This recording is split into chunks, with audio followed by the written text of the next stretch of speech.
Hello there guys, this is Dilnawaz Khan. तो आज की इस वीडियो में हम जिस टॉपिक को डिस्कस करेंगे वो है रिएक्ट नेटिव का यूज़ इफ़ेक्ट हुक। तो हुक को डिस्कस करने से पहले मैं आपको एक छोटी सी अनाउंसमेंट बता दूं कि मैंने अपने चैनल का नाम जो है वो लर्न बाय दिल से कोडिंग विद दिल कर दिया है। और इसके साथ जो है मैंने अपने कम्युनिटी सेक्शन में एक पोस्ट को शेयर किया है जिसमें मैंने बताया है कि मैंने अपना ये जो नाम है चैनल का इसको क्यों चेंज किया है। तो आपने इसको पढ़ना है लाजमी और इसको लाइक और एक कमेंट लाजमी कर दीजिएगा ताकि मुझे पता चले कि आपकी जो थॉट्स हैं वो इस नाम को लेकर कैसी हैं। इसके अलावा जो यूज़ इफ़ेक्ट हुक है इसको हम डिस्कस करेंगे आज की वीडियो में और हम देखेंगे कि यूज़ इफ़ेक्ट हुक जो है ये हम रिएक्ट नेटिव में क्यों यूज़ करते हैं और इसका पर्पस क्या होता है और ये हमें डेवलपमेंट में जो है ये वाली हुक हमें कितनी हेल्प करती है।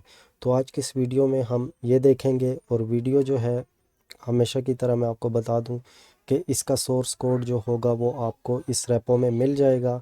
आपने सिंपली ब्रांच जो है जिस भी टॉपिक आपको कोड चाहिए होगा आप उस ब्रांच को सिलेक्ट करके कोड को डाउनलोड या क्लोन कर सकते हैं। तो without further ado let's get started.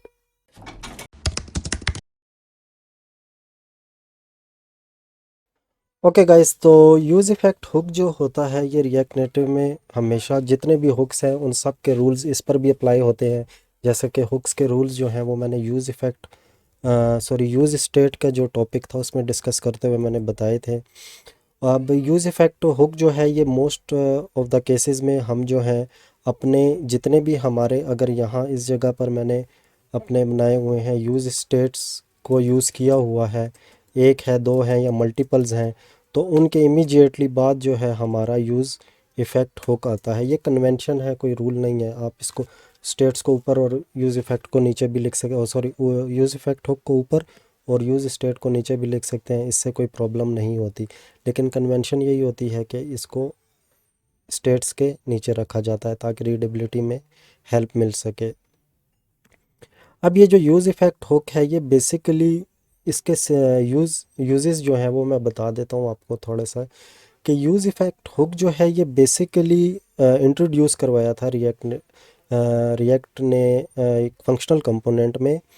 Class components में जो होता था किसी भी कंपोनेंट का एक लाइफ साइकिल मेथड होता था। अब ये जो लाइफ साइकिल मेथड है इसको अंडरस्टैंड करने से पहले मैं आपको थोड़ा सा ना इसको बता दूं कि ये बेसिकली इसको क्यों कहते हैं, लाइफ साइकिल मेथड क्यों कहते हैं और इनको यूज़ क्यों किया जाता है। अब हमारा जो कंपोनेंट होता है इस कंपोनेंट का डिफरेंट स्टेट्स होती हैं। स्टेट्स मीन के स्टेजेस होते हैं, स्टेजेस इसको कह लेते हैं हम।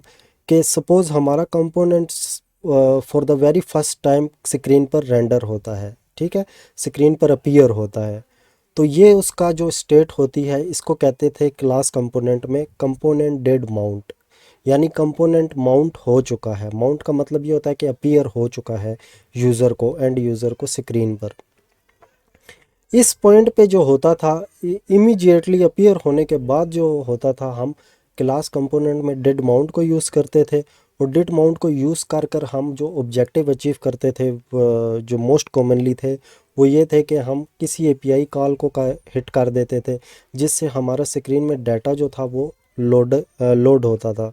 और इससे जो एक यूज़र का जो इंटरेक्शन लेवल है वो भी अच्छा हो जाता था, बजाय इसके कि हम कंपोनेंट को माउंट करने से पहले ही उसका एपीआई कॉल कर दें।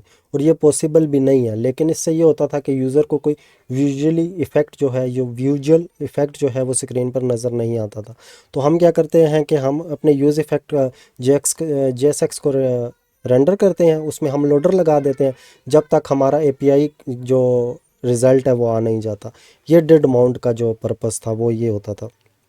इसके अलावा क्लास कंपोनेंट में एक और लाइफ साइकिल मेथड था जिसको हम कहते थे कंपोनेंट अनमाउंट। अनमाउंट का मतलब ये होता था कि कंपोनेंट स्क्रीन से गायब हो चुका है, ठीक हो गया। तो गायब होने से पहले पहले जो है हम जितने भी रिसोर्सेज हम मेमोरी के यूज़ करते थे या कोई भी हमने लिसनर यूज़ किया होता है कंपोनेंट में, तो हम उसको अनमाउंट होने से पहले पहले उसको हम क्या कर देते हैं, रिलीज़ कर देते हैं ताकि वो रिसोर्सेज बाकी प्रोसेसिंग के लिए या मशीन के लिए अवेलेबल हो, बजाय इसके कि हमारा कंपोनेंट अननेसेसरली उसको यूज़ कर रहा हो या ऑक्यूपाई करके रखा हो। तो ये अनमाउंट भी लाइफ साइकिल का मेथड था क्लास कंपोनेंट में, जो ये यूज़ इफ़ेक्ट में जो है रिप्लेस किया है। और इसके अलावा जो होता था वो है कंपोनेंट शुड अपडेट।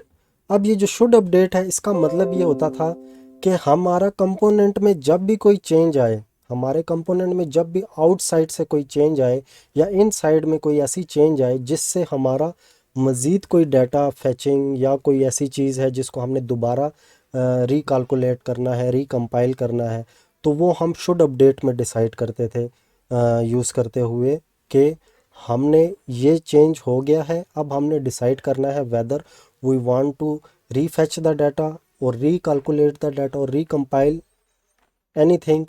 तो हम ये डिसीजन करते हुए जो है क्लास कंपोनेंट में शुड अपडेट को यूज़ करते थे। अब ये जो 3-4 लाइफ साइकिल मेथड हैं, इनको रिप्लेस किया गया फंक्शन कंपोनेंट में with the help of use effect hook. अब ये जो यूज़ इफ़ेक्ट हुक है, इसका मेनली पर्पस यही है कि आपने अपने कंपोनेंट के डिफरेंट स्टेजेस में या स्टेट्स में आपने अपने कंपोनेंट की अगर डिफरेंट स्टेट्स में वो अवेलेबल है तो उस पॉइंट पे आपने कुछ एक्स्ट्रा एक्टिविटी परफॉर्म करवानी है without using any you can say custom logics. तो आप यूज़ इफ़ेक्ट हुक को यूज़ कर सकते हैं। अब ये जो यूज़ इफ़ेक्ट हुक है, इसको हम कैसे लिखते हैं और इसका सिंटैक्स, जो प्रॉपर सिंटैक्स है वो क्या है, उसको हम डिस्कस कर लेते हैं। ओके, तो यूज़ इफ़ेक्ट हुक जो है ये बेसिकली कुछ भी रिटर्न नहीं करता, यानी इसको हम यूज़ स्टेट की तरह इस तरह एक्स या ए एक्स या इस तरह कुछ भी लिखकर इसमें हम असाइन नहीं कर सकते। ये कुछ रिटर्न नहीं करता, ये सिंपल एक फंक्शन है जो डिफरेंट स्टेजेस में कंपोनेंट की रन होता है। अब ये जो यूज़ इफ़ेक्ट होता है ये बेसिकली दो आर्गूमेंट्स एक्सेप्ट करता है। पहला जो होता है वो होता है कॉल बैक। कॉल बैक के साथ जो दूसरा होता है उसको हम कहते हैं डिपेंडेंसी लिस्ट या अनडिफाइन। ये अनडिफाइन भी हो सकता है। अब ये जो अनडिफाइन होता है ना, ये अनडिफाइन बहुत डेंजरस होता है। ऑल्दो इन्होंने इसको ऑप्शनल किया हुआ है, लेकिन ये जो क्वेश्चन मार्क होता है टीएस में, इसका मतलब होता है ऑप्शनल है। ठीक हो गया। तो ये जो अनडिफाइन है ये बेसिकली बड़ा डेंजरस होता है। इसको आपने कभी भी अनडिफाइन नहीं रखना। इसमें आपने सिंपली एक एम्प्टी एरे पास करनी है। एम्प्टी एरे जो होती है इसको कहते हैं डिपेंडेंसी लिस्ट। ठीक हो गया। एरे भी एक लिस्ट होती है, तो इसमें आप अपनी डिपेंडेंसीज पास कर देते हैं। अब हम देखेंगे कि डिपेंडेंसी लिस्ट जो होती है इसका क्यों यूज़ किया जाता है। ऑल्दो मैंने थोड़ा सा एक्सप्लेन कर दिया है अपने इंट्रो में, लेकिन फिर भी मैं यहाँ एक्सप्लेन करने से पहले बता दूँ। अब आपने एक बात मैंने आपको बताई कि ये जो कंपोनेंट होता है इसका ये जो JSX होता है, यानी ये जो कंपोनेंट स्क्रीन पर अपीयर होता है, ये इमीडिएटली उसके बाद ये जो यूज़ इफ़ेक्ट है ये रन होता है। अगर आपने इसको डेमोन्स्ट्रेट करना है तो हम कह सकते हैं कि JSX रेंडर्ड। ठीक हो गया। और यहाँ हम कहते हैं यूज़ इफ़ेक्ट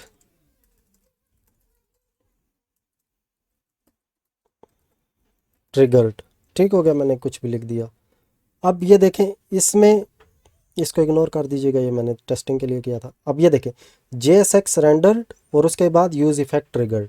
तो ये जो JSX रेंडर्ड है ये आप देख सकते हैं कि ये हमने इमीडिएटली इससे पहले लगाया हुआ है, रिटर्न से पहले। तो यानी इससे मुराद ये हुआ कि इसने कंपोनेंट को जब कंपाइल किया और रन किया तो इसने क्या किया, सबसे पहले इसको रन किया, फिर JSX को रन किया, फिर ये इसके पास आया और इसके बाद इसने इसको रन किया और जो भी कंसोल था या जो भी इसमें हमने फंक्शन लिखा होगा ये उसको एग्जीक्यूट करेगा। तो ये बात हमें समझ आ गई कि ये कंपोनेंट डिड माउंट जो है या कंपोनेंट जैसे ही माउंट होता है उसके इमीडिएटली बाद यूज़ इफ़ेक्ट ट्रिगर होता है। अब ये इंटरव्यू लेवल के क्वेश्चन है कि यूज़ इफ़ेक्ट हुक जो है वो कब रन होता है। तो इसमें आपने इसमें मेक श्योर अपने जहन में रखनी है इस बात को कि ये JSX के बाद रेंडर होता है। इन चीज़ों को JSX कहते हैं, जो टैग्स हैं इनको JSX कहते हैं। ठीक हो गया। अब इसी के साथ जो है हमारा, हम एक टेस्टिंग के लिए यहाँ एक वैसे ही वेरिएबल ले लेंगे जिसको हम कह देते हैं काउंट और सेट काउंट।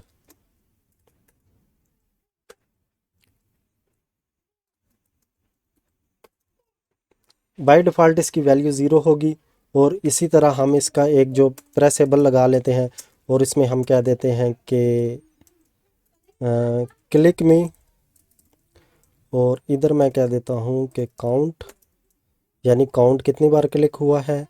और स्टाइल्स में मैं दे देता हूँ, आई थिंक मैंने स्टाइल्स दिए हुए हैं, BTN, वेरी गुड। और इसी तरह हमारा एक स्टाइल्स होगा BTN टेक्स्ट।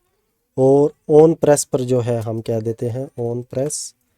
अब मैं टेस्टिंग के लिए जल्दी जल्दी यहाँ काउंट लगा देता हूँ और इसमें हम क्या देते हैं, prev state is equal to prev state plus 1। ठीक हो गया। मैंने काउंट के स्पेलिंग गलत लिख लिए हैं तो हम इसको यहाँ से ठीक भी कर देते हैं।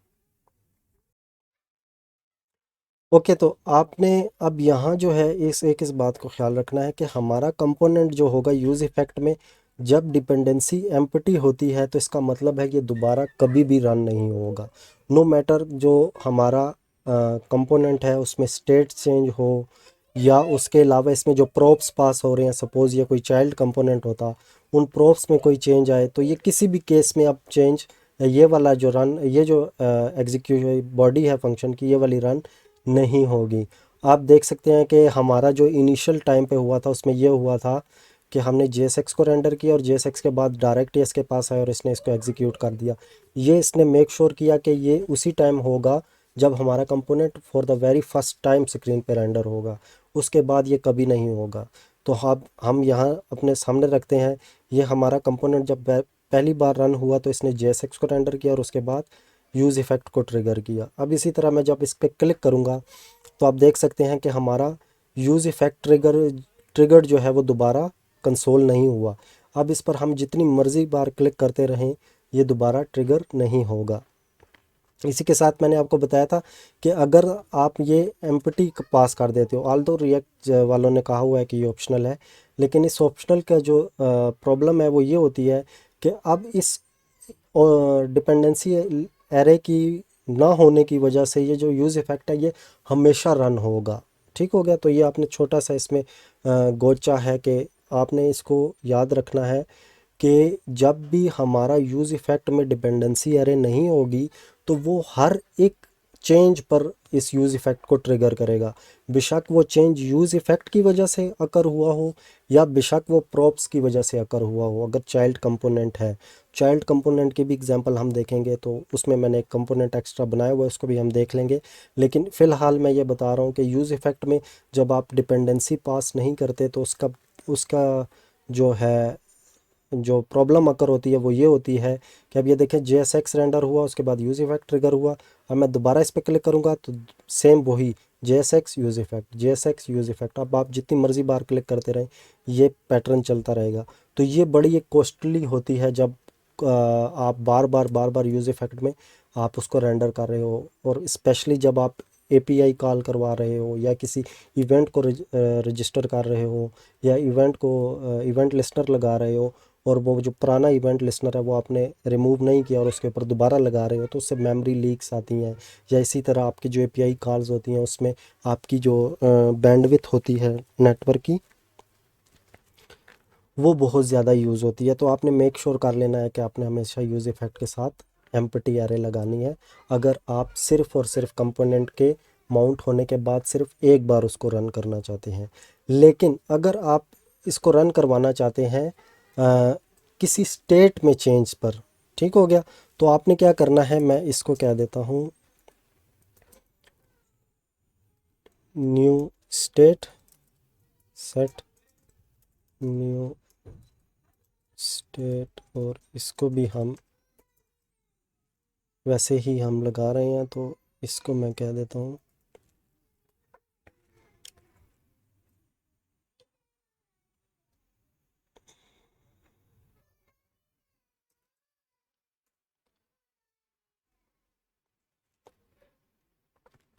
ठीक हो गया। तो अगर आप ये चाहते हैं कि आपके किसी एक स्पेसिफिक स्टेट के चेंज पर जो यूज़ इफ़ेक्ट है ये दोबारा ट्रिगर हो, तो उस केस में हम क्या करते होते हैं कि हम अपना जो भी सपोज़ ये जो काउंट है हम इसमें हम चाहते हैं कि ये दोबारा ट्रिगर हो जब भी काउंट में चेंज आए। तो हम ये जो काउंट का ये जो जो रीडिंग पर्पस के लिए जो वेरिएबल होता है इसको हम यहाँ लगा देते हैं, सेट स्टेट को नहीं लगाएंगे। ठीक हो गया। ये जो काउंट जो है इसको लगाएंगे कि हमारे काउंट में जब भी कोई चेंज अकर आए तो आपने इस यूज़ इफ़ेक्ट को दोबारा ट्रिगर करना है। तो इसको हम देख लेते हैं, हम इसको एक बार रिफ़्रेश कर लेते हैं ताकि ये जो है हमें कंसोल थोड़ा समझने में आसानी हो। अब यूज़ इफ़ेक्ट जो है वो ट्रिगर हुआ JSX के बाद। अब सपोज़ हमारा ये जो पहला है ये हमारा उसका है काउंट का है बटन, और दूसरा जो है वो स्टेट का बटन है। ठीक हो गया। तो मैं इसको कह देता हूँ स्टेट BTN। ठीक हो गया। मैं जैसे नेम चेंज करने के लिए आपको दिखा रहा हूँ। अब यहाँ हमारा कंसोल होगा और यहाँ हमारी ये होगी। अब हमारा JSX कंसोल हुआ, उसके बाद यूज़ इफ़ेक्ट कंसोल हुआ। अब मैं स्टेट को क्लिक करूँगा तो देखें स्टेट के क्लिक होने पर यूज़ इफ़ेक्ट नहीं क्लिक हो और कंसोल नहीं हो रहा। लेकिन मैं जैसे ही काउंट वाले को चेंज करूँगा तो देखें यूज़ इफ़ेक्ट दोबारा ट्रिगर हुआ। तो इसमें हमने ये किया कि क्लास कंपोनेंट का जो शुड अपडेट वाला मेथड था उसको हुक ने इस तरह रिप्लेस किया कि आप उसको डिपेंडेंसी में पास कर दें, उसकी लिस्ट में पास कर दें कि आप बताएं कि इस लिस्ट में जब भी कोई चेंज आए तो हमारा जो यूज़ इफ़ेक्ट हुक जो है इसको हम रीट्रिगर करें। इसी तरह अगर आपका कोई प्रॉप्स आ रहे हैं, प्रॉप्स में अगर आपके पास आ रहा होता प्रॉप्स डॉट काउंट तो आप यहाँ इस जगह पर प्रॉप्स डॉट काउंट भी लगा कर आप उसको इसके साथ चेन कर सकते हैं कि जब जब हमारे प्रॉप्स में जब काउंट वाले जगह पर चेंज आएगा तो आपने क्या करना है, इसको रीट्रिगर करना है। इसी तरह हम इसको डिपेंडेंसी एरे पास कर कर एरे में एक वेरिएबल पास करके हम ये भी चेक कर सकते हैं कि अगर हमारा काउंट जो है वो ग्रेटर देन 3 है तो फिर जाकर आपने इसको क्लिक करना है। ठीक हो गया। तो ये एक जो होता है कंडीशनल जो अगर आप यूज़ इफ़ेक्ट को रन करवाना चाहते हैं तो वो भी पॉसिबल होता है। तो अब ये देखें हमारा जो काउंट है वो पहली बार में जब ट्रिगर हुआ तो उस टाइम ये ज़ीरो था, तो इसने फिर भी इसको एग्जीक्यूट नहीं किया। यानी अगर आप इधर फंक्शन भी लगाते हैं तो ये उसको भी पहली बार एग्जीक्यूट नहीं करेगा, क्योंकि सिंपल जो प्रोग्रामिंग का रूल है कि जब भी इफ़ कंडीशन ट्रू होती है तो वो क्लिक होता है। तो अब मैं इसको क्लिक कर रहा हूँ तो हमारा यूज़ इफ़ेक्ट वाला कंसोल नहीं हो रहा, लेकिन मैं काउंट वाले बटन पे क्लिक करता हूँ तो फर्स्ट टाइम क्लिक किया, एक काउंट का जो वैल्यू है वो 3 से कम है तो उसने इसको रन नहीं किया। ठीक हो गया। मैं दोबारा क्लिक करता हूँ, 2 जो है वो अभी तक कम है 3 से, बड़ा नहीं है, सॉरी बड़ा नहीं है तो उसने नहीं किया। 3 पे क्लिक करता हूँ तो दोबारा 3 भी ऑब्वियसली जो इफ़ है वो ग्रेटर देन मांग रहा है। तो हम इसको जब 4 पर लेकर जाएंगे तो आप देखें हमारे पास ये यूज़ इफ़ेक्ट ट्रिगर हो गया। और इसी तरह जब दोबारा क्लिक करूँगा तो वही सेम पैटर्न स्टार्ट हो जाएगा, JSX use effect, JSX use effect, ये वाला चलता रहेगा। तो यूज़ इफ़ेक्ट में ये जो बेसिक जो है इनको समझना बहुत इम्पोर्टेंट है रिएक्ट या रिएक्ट जेएस में कोडिंग करते हुए, क्योंकि हमारा ये जो हुक है ये मोस्ट कॉमनली यूज्ड हुक है। यूज़ स्टेट के बाद जो सबसे ज़्यादा अगर कोई हुक यूज़ होती है तो वो यूज़ इफ़ेक्ट है, क्योंकि ये हमारी ऐप में डिफरेंट स्टेजेस पर हम ऐप में डिफरेंट वो चीज़ें परफॉर्म करते हैं और हम हमेशा इसी को यूज़ करते हैं अपनी उस स्टेट को देखते हुए या स्टेज कंपोनेंट का स्टेज देखते हुए हम कोई एक्शन परफॉर्म करवाना चाहते हैं तो हम यूज़ इफ़ेक्ट को यूज़ करते हैं। अब इसी तरह हमारे पास हम इमेजिन करते हैं हमारे पास इधर एक चाइल्ड कंपोनेंट होता।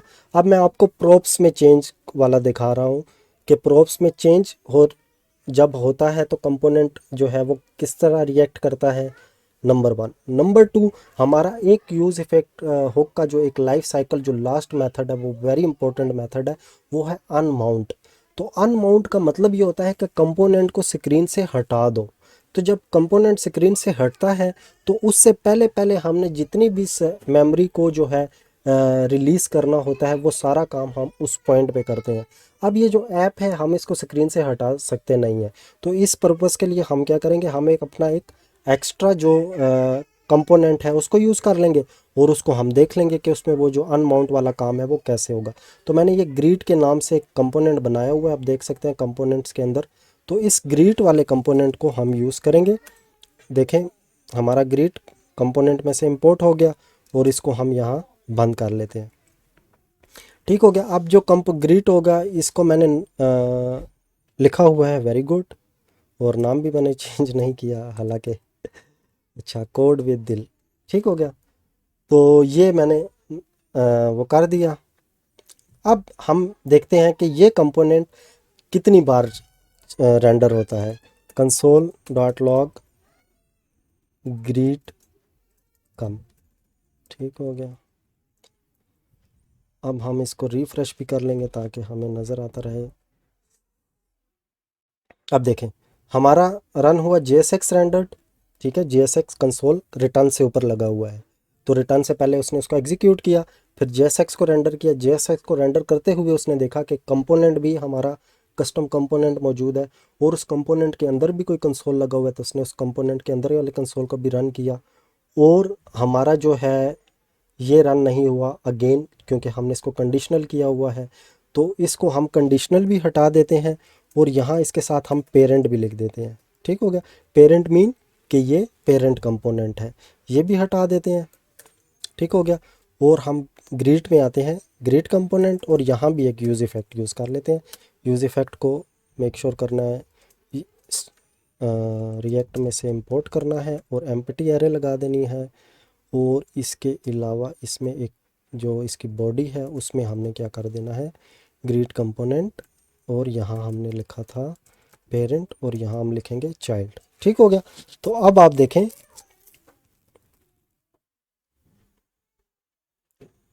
अब आप देखें हमारा JSX रेंडर हुआ, इसके अंदर ग्रीट कंपोनेंट था, ग्रीट कंपोनेंट को उसने एग्जीक्यूट किया।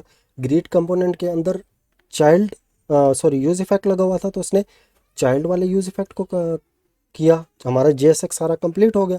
फिर वो दोबारा पेरेंट कंपोनेंट के पास आया और उसने पेरेंट को जो यूज़ इफ़ेक्ट था उसको ट्रिगर किया। तो ये आपने बात हमेशा याद रखनी है कि हमारा ये जो JSX है इसके अंदर अगर कंपोनेंट्स आ जाते हैं तो वो कंपोनेंट्स के लिए दोबारा वही रूल फॉलो करेगा कि सबसे पहले JSX को रेंडर करो और उसके बाद उसके यूज़ इफ़ेक्ट को रेंडर करो। अगर इस कंपोनेंट के अंदर भी मज़ीद कोई कंपोनेंट लगा होता तो वो अगेन इसके यूज़ इफ़ेक्ट को होल्ड पे रखता और उस कंपोनेंट को एग्जीक्यूट करता। जब उस कंपोनेंट के एग्जीक्यूट JSX को एग्जीक्यूट करता और उसके अंदर अगर दोबारा इसी तरह कोई यूज़ इफ़ेक्ट लगा होता तो उस सबसे पहले जो सबसे मोस्ट बॉटम चाइल्ड जो है उसका यूज़ इफ़ेक्ट ट्रिगर होगा, फिर उसके बाद उसके पेरेंट का, फिर उसके बाद उसके पेरेंट का, फिर उसके बाद उसके पेरेंट्स का।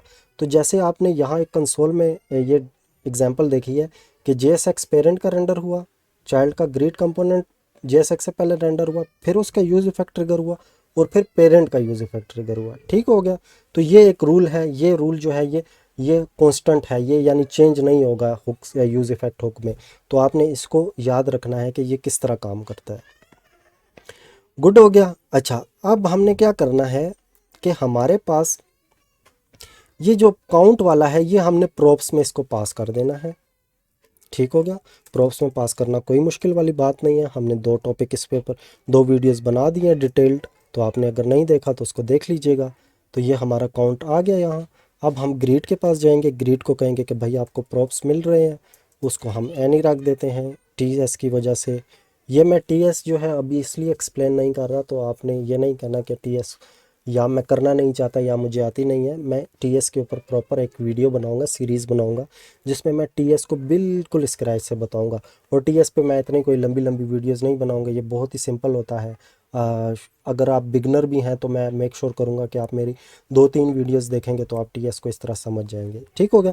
तो लेकिन हम इनिशियल लेवल पर इस तरह JSX को रिएक्ट नेटिव के भी हम बेसिक डिस्कस कर रहे हैं। इसको TSX को अगर मैं मिक्स कर दूं तो वो मेरे लिए एक्सप्लेन करना भी मुश्किल हो जाएगा, और अगर मैं एक्सप्लेन करने बैठूंगा तो वो वीडियो अगेन मेरी वीडियोस ऑलरेडी इतनी लंबी लंबी होती हैं। डिटेल एक्सप्लेनेशन की वजह से मैं कोशिश करता हूँ कि इतना एक्सप्लेन करूँ कि सामने वाला अगर देख रहा है तो उसको वीडियो अगर उसने ओपन कर लिया तो एटलीस्ट उसको उस वीडियो देखते वो कुछ ना कुछ फ़ायदा हो और वो उसको अंडरस्टैंड कर सके, ठीक हो गया।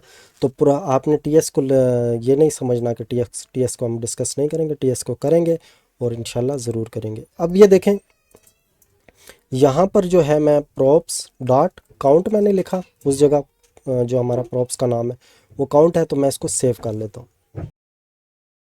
ओके, तो हमारे पास ये जो है यूज़ इफ़ेक्ट जो है अभी फंक्शनल है, और इसी तरह हमने प्रॉप्स को हमने चाइल्ड को दे दिया है। अब मैं अगर पेरेंट्स में उस जो चाइल्ड को प्रॉप पास हो रहा है उसको चेंज करता हूँ, तो देखें क्या होता है। तो हमने इसको रन किया तो JSX render, great component render, use effect trigger parent. अब ये पेरेंट का यूज़ इफ़ेक्ट ट्रिगर हुआ लेकिन चाइल्ड का नहीं हुआ, ऐसा क्यों? तो आपको याद होगा कि हमने पेरेंट वाले कंपोनेंट में यूज़ इफ़ेक्ट में हमने क्या किया, काउंट को डिपेंडेंसी में रख दिया। तो डिपेंडेंसी में रखने की वजह से ये यूज़ इफ़ेक्ट दोबारा तो ट्रिगर हुआ जब काउंट में इंक्रीमेंट हुआ, लेकिन जो है चाइल्ड का वो जो यूज़ इफ़ेक्ट था वो ट्रिगर नहीं हुआ। इसी तरह जो हमारा रूल था कि पेरेंट का सबसे पहले JSX रेंडर होगा, फिर चाइल्ड का JSX रेंडर होगा, फिर अगर देखेगा चाइल्ड के यूज़ इफ़ेक्ट को दोबारा रेंडर करने की, सॉरी कॉल करने की या एग्जीक्यूट करने की ज़रूरत है, तो हमारी डिपेंडेंसी एरे एम्प्टी, अगेन जैसे मैंने आपको बताया था, अगर एम्प्टी हो तो इसका मतलब है for the very first time जब कंपोनेंट स्क्रीन पर रेंडर होता है उसी बार ट्रिगर होगा, उसके बाद नहीं होगा। तो वो यहाँ ऊपर हो चुका था, तो दोबारा जब काउंट में इंक्रीमेंट हुआ तो चाइल्ड वाला यूज़ इफेक्ट इग्नोर हो गया, लेकिन पेरेंट वाला इसलिए ट्रिगर हुआ कि उसमें उसकी डिपेंडेंसी जो है पड़ी हुई थी। अब इसी तरह अगर हम ये जो दूसरा स्टेट है इसको क्लिक करें तो क्या चाइल्ड दोबारा ट्रिगर होगा? तो देखें, पेरेंट का भी JSX ट्रिगर हुआ और चाइल्ड का भी JSX ट्रिगर हुआ, लेकिन दोनों का यूज़ इफ़ेक्ट ट्रिगर नहीं हुआ।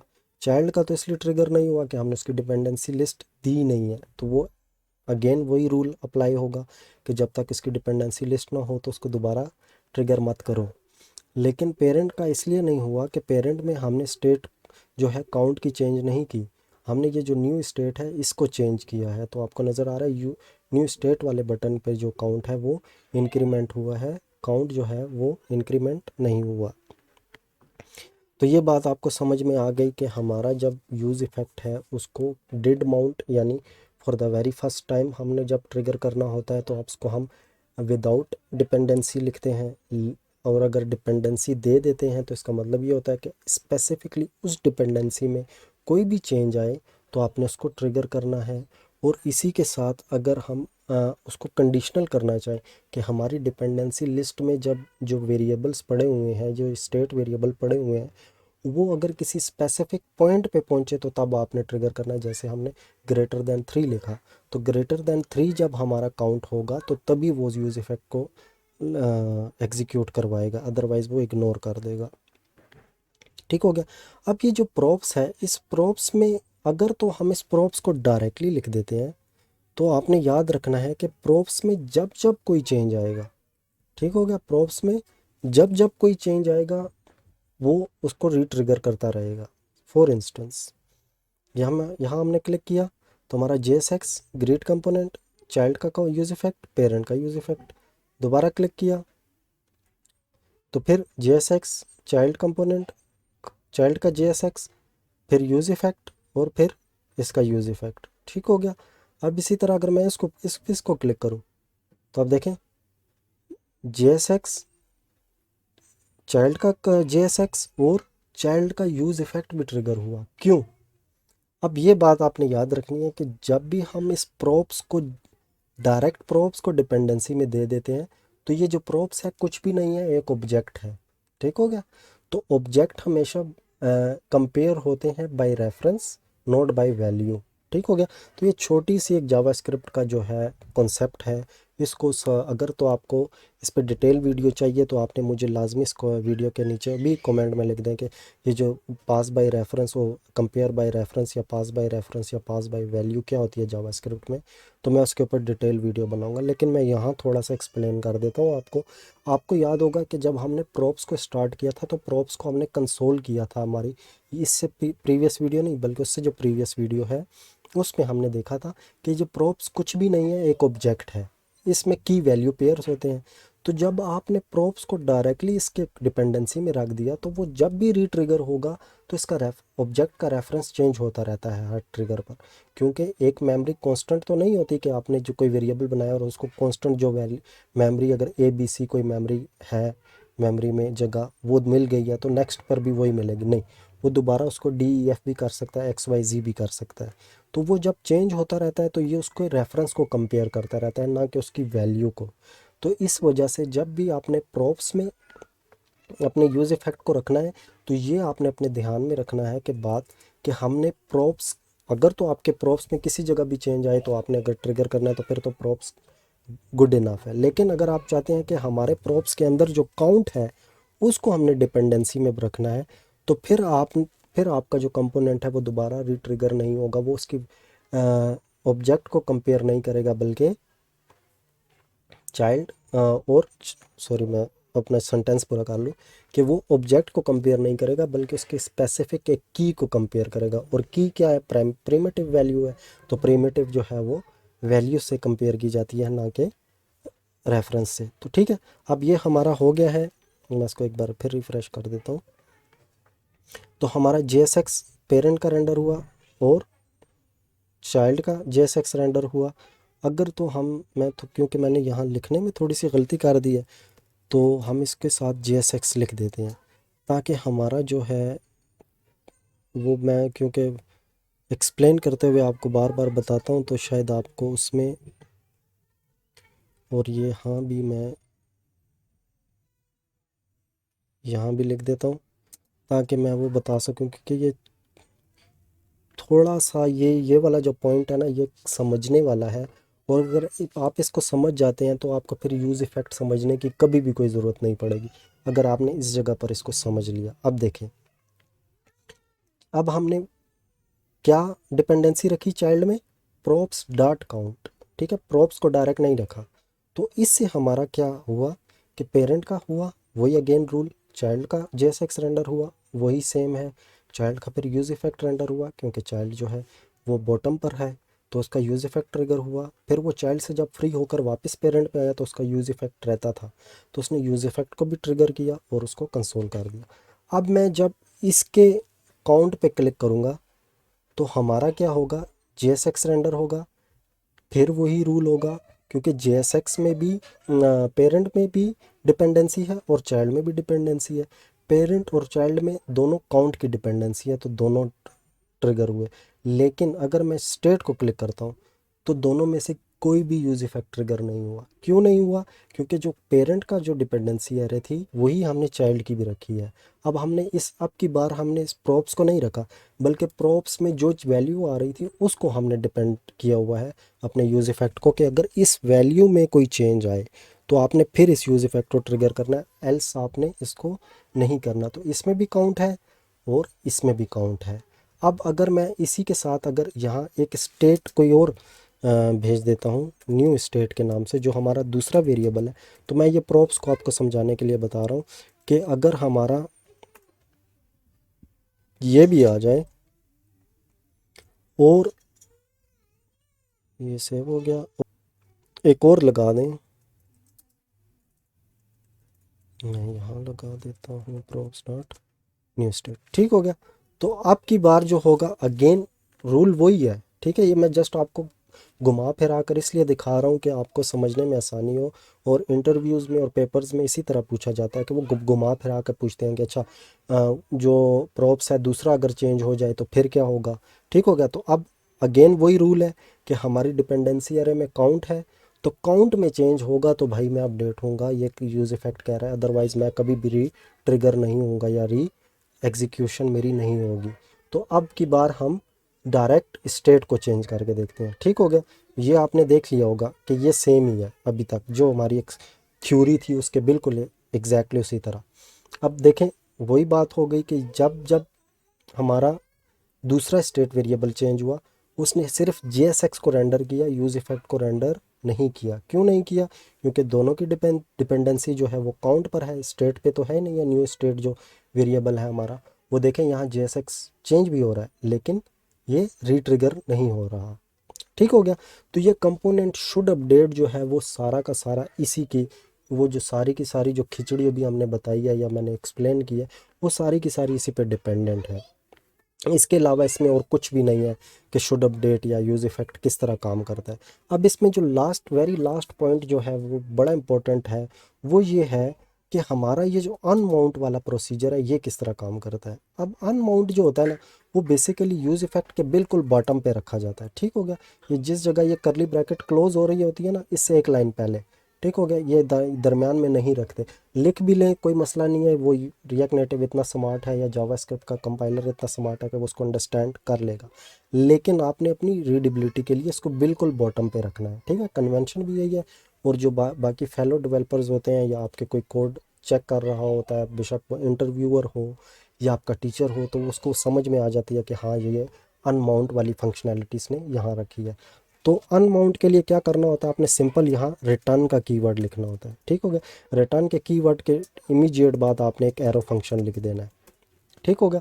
अब ये क्या है, ये हमारा एक्सप्लेन करेगा कि जब भी हमारा कंपोनेंट ये वाला ग्रीट वाला स्पेसिफिकली, ये जब भी अनमाउंट होगा तो मैंने इसको अनमाउंट होने से पहले पहले मैंने इस वाले यहाँ जो भी लिखा होगा उसको एग्जीक्यूट कर देना है।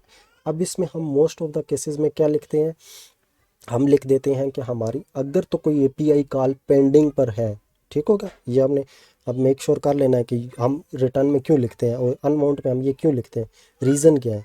तो आपने ये मेक श्योर करना है कि जब आपकी अगर एपीआई कॉल पेंडिंग पर है, सपोज़ यूज़र जैसे इस कंपोनेंट के अंदर आया और आने के साथ ही एपीआई कॉल चली गई और वो एपीआई कॉल अभी तक रिटर्न नहीं, उसका रिस्पॉन्स नहीं आया, ठीक है, सक्सेस या फेलियर नहीं हुआ, लेकिन वो डायरेक्ट बैक पर जाता है, तो आपने क्या करना होता है कि उस एपीआई कॉल को कैंसिल कर देना होता है। जाकर इस जगह पर आकर आपने इसको कैंसिल कर देना कि भाई तुम्हारी जो भी रिक्वेस्ट है, तुमने रिस्पॉन्स देना है या नहीं देना उसको रहने दो, अब आपका हमें रिस्पॉन्स रिक्वायर्ड नहीं है क्योंकि हमारा कंपोनेंट ही स्क्रीन से गायब हो गया, तो हमने डाटा कहाँ दिखाना है। ठीक हो गया, एक तो वो होता है। दूसरा ये होता है कि हम लिसनर्स जब लगाते हैं, ठीक हो गया, कीबोर्ड लिसनर लगा दिया, कोई और लिसनर लगा दिया, तो उसमें हम क्या करते हैं, या किसी भी तरह का लिसनर बहुत डिफरेंट टाइप्स के होते हैं जो कि हम आगे आने वाले एग्जांपल्स में देखेंगे वीडियोस में। तो उसमें हमारे लिसनर्स जो होते हैं वो इमेज कॉन्स्टेंटली जो होती है ना मेमोरी में पड़े होते हैं और हमारे इवेंट्स को देख रहे होते हैं। ठीक है, इवेंट लिसनर बेसिकली किसको कहते हैं कि हमारा अगर हमने कोई स्पेसिफिक इवेंट कोई परफॉर्म किया तो उसी पर वो स्पेसिफिक इवेंट कॉल होगा। सपोज़ हम एक लिसनर लगा लेते हैं सेट टाइम आउट का। ठीक हो गया, तो सेट इंटरवल का। अब ये क्या होता है, सेट इंटरवल ये होता है कि हर एक सेकंड के बाद, अगर आप एक सेकंड की उसमें लिमिट देते हैं तो हर एक सेकंड के बाद वो उसको एग्जीक्यूट करेगा। तो अब ये जो हर एक सेकंड के बाद एग्जीक्यूट कर रहा है और इस जगह पर आपने क्लॉक लगाई है, तो वो क्लॉक यूज़र अगर इस कंपोनेंट को अनमाउंट कर देता है यानी इस कंपोनेंट से बाहर निकल जाता है, तो उस जगह उस पॉइंट पर अब आपने उस क्लॉक को अपडेट करना या उसका काउंट को इंक्रीज़ करना कोई मकसद है नहीं, क्योंकि यूज़र को ने तो वो देख ही नहीं रहा और यूज़र की वो रिक्वायरमेंट में है ही नहीं। तो हम क्या करते हैं, उस लिसनर को यहाँ से वो कर देते हैं, रिलीज़ कर देते हैं, ताकि हमारी जो मेमोरी उसने पकड़ी हुई थी वो मेमोरी हमारी अवेलेबल हो जाए किसी और प्रोसेसिंग के लिए या किसी और टास्क को परफॉर्म करने के लिए। ठीक हो गया, तो ये जो रिटर्न होता है इसका बेसिकली यही मकसद होता है कि आपका कंपोनेंट जब भी अनमाउंट हो रहा हो, अनमाउंट होने से पहले पहले आपने सारे के सारे रिसोर्सेज रिलीज़ कर देने हैं। तो अब यहाँ हम लिख लेते हैं कि चाइल्ड अनमाउंट। ये मैं इसलिए लिख रहा हूँ ताकि हमें समझने में आसानी हो। ठीक हो गया, और यहाँ जो है हमारा, अब हम ओबियसली हमने क्योंकि नेविगेशंस देखी नहीं है तो हम इसको अभी फ़िलहाल नेविगेशन को इम्प्लीमेंट नहीं कर सकते। तो यहाँ मैं इसको समझाने के लिए ये कह देता हूँ कि अगर तो काउंट जो है वो लेस देन है 2 से, ठीक हो गया, लेस देन 2 से है, तो आपने क्या करना है, इसका चाइल्ड को दिखाना है। जैसे ही वो ग्रेटर होगा इसको आपने रिमूव कर देना है। ठीक है, तो अगेन हम यहाँ आ जाते हैं, अपनी एक बार रिफ़्रेश कर देते हैं ऐप को ताकि हमें कंसोल नज़र आए। हमारा वही कंसोल है, सीक्वेंस सेम है, इसमें कोई रद्द बदल नहीं हुआ। लेकिन मैं अगर इसको चेंज करता हूँ तो अभी तक मैं स्टेट को चेंज कर रहा हूँ, अभी तक काउंट को नहीं चेंज किया। तो काउंट स्टेट जब चेंज हुआ तो सिर्फ JSX रेंडर हुआ, यूज़ इफेक्ट रेंडर नहीं हुआ। वही हमारी थ्योरी चल रही है अभी तक, ये सेम चल रहा है। लेकिन मैं काउंट को अगर क्लिक करता हूँ, ठीक हो गया, तो काउंट में क्लिक करने से हमारा चाइल्ड भी रेंडर हुआ, पेरेंट भी रेंडर हुआ, यूज़ इफेक्ट भी दोनों के रेंडर हुए। ठीक हो गया, लेकिन मैं अगर इस पर दोबारा क्लिक करता हूँ तो क्या हुआ, चाइल्ड वैनिश हो गया, स्क्रीन से गायब हो गया। और ये देखें, अब चाइल्ड ने क्या किया कि दोनों को क्लिक किया, JSX को रेंडर किया, और यहाँ से ही वो कॉल जब हमारा क्लिक ज़्यादा हुआ था, तो यहाँ से हमारा वो सारा ऑपरेशन परफॉर्म हुआ। JSX पेरेंट का रेंडर हुआ, चाइल्ड का JSX भी नहीं रेंडर हुआ, चाइल्ड का सिर्फ और सिर्फ अनमाउंट रेंडर हुआ कि भाई अब वो चूंकि स्क्रीन से गायब हो गया है, तो उसने सिर्फ अनमाउंट, जैसे ही वो अनमाउंट हो रहा था या स्क्रीन से वैनिश हो रहा था, तो उसने वो जो हमने रिटर्न में लिखा था, if I can show you again, तो हमने जो रिटर्न में लिखा था उसने सिर्फ और सिर्फ इसको एग्जीक्यूट किया, बाकी सबको इग्नोर कर दिया। ठीक हो गया। तो ये वो पॉइंट होता है जिसमें हमने अपने चाइल्ड की जितनी भी वो मेमोरीज यूज़ कर रहा होता था उसको हमने रिलीज़ करना होता है। और अगेन वही पेरेंट का यूज़ इफेक्ट ट्रिगर हो गया, तो इसने उसको भी कॉल कर दिया। तो गाइज़ ये यूज़ इफ़ेक्ट था, और इस यूज़ इफ़ेक्ट की ये मैंने प्रैक्टिकली भी करके दिखाने की कोशिश की, आपको समझाया, लेकिन इसमें थ्योरी ज़्यादा है, इसमें टेक्निकली थ्योरी ज़्यादा होती है। इसके जो नंबर्स होते हैं, आप अगर एग्ज़ाम्स दे रहे हैं, आप इंटरव्यू दे रहे हैं, तो वो बेसिकली इसी चीज़ के होते हैं कि आपको थ्योरेटिकल इसको कितना आपको समझ में आता है। इसको इसीलिए थ्योरी मैंने इसीलिए थोड़ी सी एक्सप्लेन की कि या थोड़ी सी मैंने एग्जैजरेट की चीज़ें थोड़ी सी बढ़ा चढ़ा के बताया। आल दो मोस्ट प्रोबेबली शायद आपको इन सारी बातों की रिक्वायरमेंट ना हो, आप पहली एग्जांपल से समझ गए होंगे, लेकिन मैंने उसको बढ़ा चढ़ा कर बताने की रीज़न ये था कि ये जो थ्योरी है इसमें हमेशा फंसा देते हैं। मुझे भी फंसाया था जब मैं एक बार इंटरव्यू दे रहा था। मैं आपको अपनी जेन्युइन एक एग्जांपल बता देता हूँ वीडियो एंड करने से पहले, कि एक बार मुझे एक इंटरव्यू था कंपनी के साथ। उन्होंने मुझसे ये पूछा कि ये जो यूज़ इफ़ेक्ट है इसमें जब हम डिपेंडेंसी एरे पास कर देते हैं, तो वो डिपेंडेंसी एरे जब भी चेंज होती है तो यूज़ इफ़ेक्ट ट्रिगर होता है या नहीं। मैंने कहा जी बिल्कुल होता है। तो उन्होंने कहा सपोज़ हम यहाँ कर लेते हैं, यहाँ हमारा एक लेट एक्स वेरिएबल है और उसमें मैं ज़ीरो कह देता हूँ। ठीक है। अब ये जो बटन है, इसके बटन के क्लिक पर मैं क्या करता हूँ, एक्स को चेंज करता हूँ, यानी एक्स प्लस प्लस कर देता हूँ। ठीक है, पोस्ट इंक्रीमेंट लगा हुआ है। और ये जो एक्स है अगर मैं उठाकर इस जगह रख दूँ, तो क्या हमारा ये जो यूज़ इफ़ेक्ट है ट्रिगर होगा या नहीं। ठीक है, मैंने अभी तक आपको सारे थ्योरेटिकल चीज़ें बताई हैं। आपसे भी मेरा यही क्वेश्चन है कि क्या इस पॉइंट पे एक्स में चेंज हो गई है वैल्यू। ठीक है, जैसे ही हम इस बटन पे क्लिक करेंगे तो एक्स क्या हो जाएगा, 1 हो जाएगा। तो ये क्या करता है, कंपैरिजन करता है। ठीक है, डिपेंडेंसी एरे जो होती है ये कंपैरिजन करती है वैल्यूज़ की, या अगर ऑब्जेक्ट और एरे है तो रेफरेंस की कंपैरिजन करता है। तो ये चेक करता है जैसे ही वो वैल्यू या रेफरेंस चेंज होता है तो इसको रीट्रिगर कर देता है। ठीक हो गया, सिंपल एज डैट। लेकिन इसमें यह है कि अगर यहाँ लेट में चेंज हो गया है तो क्या ये यूज़ इफेक्ट रीट्रिगर होगा, ये क्वेश्चन था। और आपने अभी कमेंट में ऑनेस्टी के साथ बताना है कि रीट्रिगर होगा या नहीं। ठीक हो गया। इसी तरह अगर आप इंग्लिश में लिखना चाहते हैं तो इंग्लिश में भी लिख सकते हैं। मैंने उस पॉइंट पे, क्योंकि मैं उस टाइम फ्रेश ग्रेजुएट था, तो मैंने ये समझा, मैंने अपनी थॉट्स को यूज़ करते हुए मैंने कहा कि ओबियसली होना चाहिए इसको रीट्रिगर। ठीक हो गया। क्यों, क्योंकि ये कंपेयर करेगा ज़ीरो को वन के साथ। अगर 1 बार क्लिक करेगा तो 1 ओबियसली चेंज है ज़ीरो से, तो ये इसको रीट्रिगर कर देगा। लेकिन लेकिन मैंने ये आंसर दिया, ये गलत था। ठीक हो गया। उन्होंने मुझे नहीं कहा कि आपने गलत आंसर दिया, लेकिन मैंने फिर बाद में जाकर एग्जाम्पल रन करके देखी तो मुझे पता चला वाकई मैंने एक गलत रिस्पॉन्स दिया। अब देखें, मैं क्लिक करता हूँ, क्लिक कर रहा हूँ, चेंज नहीं हो रहा। अगर मैं इसको रिफ़्रेश करूँ, ओबियसली रिफ़्रेश करने पर भी नहीं होगा। ओह हाँ, होगा होगा, क्योंकि हमने दूसरा। जब मैं इसको 1 2 3 4 और स्टेट को एक बार क्लिक कर देता हूँ, तो देखें स्टेट जो है चेंज हो गया है, ये नहीं चेंज हुआ। अब ये जो एक्स है, अगर मैं इसको कंसोल में दिखा सकूँ आपको, ठीक हो गया। और यहाँ हम न्यू स्टेट को रखते हैं। ठीक है, मैं जस्ट आपको दिखाने के लिए बता रहा हूँ। यहाँ मैंने एक्स को लगा दिया। अब देखें,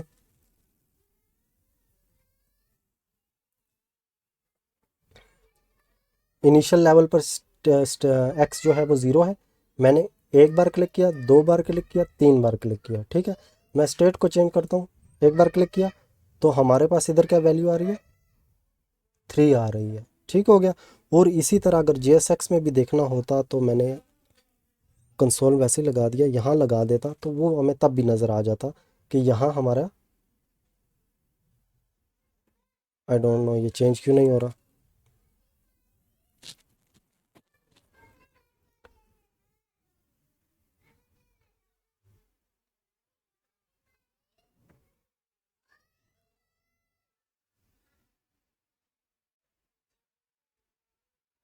ठीक है, वो यहाँ नहीं लगाया हुआ ना हमने एक्स को। एनी हो, अब आपने बटन पे भी देख लिया, अब आपने बटन पे भी देख लिया। मैं जैसे ही इसको क्लिक कर रहा हूँ 1 2 3, 3 बार क्लिक करूँगा तो यहाँ 8 होना चाहिए जब मैं स्टेट को चेंज कर रहा हूँ, 8 हो रहा है। लेकिन ये जो एक्स है, ये एक्स जब इधर था तो ये एक्स को ट्रिगर नहीं करवा रहा था। क्यों नहीं करवा रहा था? ठीक हो गया, यही क्वेश्चन है। ये इसलिए नहीं करवाता कि यूज रिएक्ट नेटिव में जब तक स्टेट वेरिएबल में कोई चेंज नहीं आता तो तब तक वो इस कंपोनेंट को रीमाउंट करता ही नहीं। ठीक है, दोबारा रीट्रिगर करता ही नहीं। तो जब वो उसको रीट्रिगर नहीं करेगा तो वो इसकी वैल्यू को क्यों कंपेयर करेगा? ठीक हो गया, तो वो क्या करेगा, इसकी वैल्यू को भी इग्नोर ही कर देगा। जब रीट्रिगर हुआ नहीं है तो वो जो उसका उसने पहले कंपेयर करना है फिर उसको रीट्रिगर करना है, तो वो वाला काम तो हुआ ही नहीं है। तो जब हुआ नहीं है तो इसको रीट्रिगर करेगा नहीं। ठीक हो गया, तो ये इस तरह जो है ना कॉम्प्लिकेटेड एग्जांपल बताकर ना यूज़ इफेक्ट में फंसाया जाता है। इनिशियल लेवल जितने भी डेवलपर्स होते हैं उनको फंसाने का मकसद यही होता है कि उनके जो कॉन्सेप्ट्स हैं उनको देखा जाता है। ठीक, तो उनके कॉन्सेप्ट्स को देखने के लिए, उनको समझने के लिए जो है आपको ओबियसली एक बेसिक फंडामेंटल जो रूल्स हैं वो पता होने चाहिए, जो कि मैंने इस वीडियो में, आई होप सो कि मैंने इस वीडियो में बड़ा ही डिटेल में एक्सप्लेन किया और बड़ी बारीक सी एग्जांपल्स बताकर, बारीक से मुराद ये कंप्रिहेंसिव सी एग्जांपल बताकर उसको एक्सप्लेन किया और आपको बताने की कोशिश की कि वाकई ही React Native behind the scene इसी तरह काम कर रहा है। जो रूल्स रेगुलेशन मैं बता रहा हूँ या हमारे बड़ों ने हमें सिखाते वक्त बताया, या हमने इसी तरह ये जो इधर इन्होंने एग्जांपल्स दी हुई हैं या ये जो एक्सप्लेन किया हुआ है, ये जो लिखा हुआ है, ये एग्जैक्टली वैसे ही काम करता है। ठीक हो गया, तो मैंने अपना एक लाइफ एक रियल एग्जांपल भी आपके साथ शेयर की कि मैं यूज़ इफ़ेक्ट में किस तरह कंफ्यूज हुआ था। और आपने भी आई होप सो अभी तक कमेंट में वो जो मैंने आपसे क्वेश्चन पूछा था मेरे ही एग्जांपल को रन करने से पहले पहले जो है आपने कमेंट में उसको मेंशन कर दिया होगा अपना आंसर, ताकि मुझे भी पता चले कि वो जो मैंने एक्सप्लेनेशन दी थी वो आपको कितनी समझ में आई और आप भी मेरी तरह कंफ्यूज हुए थे कि नहीं। ठीक हो गया, तो यही हमारे इस चैनल का जो है अभी स्लोगन है कि टेक टेल्स ट्रियो। ठीक हो गया, इसी तरह एग्जांपल्स जब बता रहे होंगे या कोई टॉपिक पढ़ा रहे होंगे तो उसमें एक कोशिश करूँगा आपके बाद कि कोई ना कोई एक ऐसी एग्जांपल जो रियल लाइफ एग्जांपल हो, जो मेरे साथ एटलीस्ट बीती हो या मेरे किसी फेलो कलीग्स के साथ या कोई जूनियर है मेरा उसके साथ हुई हो, तो वो मैं उस सिनेरियो को आपके साथ डिस्कस करूँ ताकि एटलीस्ट आपके साथ वो ना हो सके। तो उम्मीद करता हूँ गाइस कि आपको ये वीडियो अच्छी लगी होगी। अगर तो ये वीडियो अच्छी लगी है तो आपने इस चैनल को सब्सक्राइब कर देना है, अगर आपने सब्सक्राइब नहीं किया, और इस चैनल को शेयर कर दें अपने फ्रेंड्स के साथ ताकि उनको भी हेल्प मिल सके और मेरे इस चैनल को सपोर्ट भी। और इसी के साथ मैंने वीडियो के स्टार्ट में भी आपको कहा था कि आपने एटलीस्ट इस कम्युनिटी वाले पोस्ट पर आकर इसको लाइक भी करना और इसमें कमेंट करके बताना है कि आपको इस चैनल का नाम, ये वाला जो न्यू नेम है, ये कैसा लगा है। और अगेन आपको ये सारा सोर्स कोड जो है इस वाली ब्रांच में मिल जाएगा। ये जितनी भी मैंने एग्जांपल यहाँ लिखी हैं ये सारी की सारी आपको मैं अभी वीडियो को एंड करने से पहले जो है इस कोड को पुश कर दूंगा तो ये आपको मिल जाएगा। सो उम्मीद करता हूँ आपने ये वीडियो एंजॉय की होगी और इस वीडियो से कुछ ना कुछ नया सीखा होगा। अगर कुछ ना कुछ नया सीखा है तो इस वीडियो को लाइक भी करना है आपने और इस वीडियो पर एक कमेंट भी करना है कि yes we learn something new. So thank you very much guys, have a great day.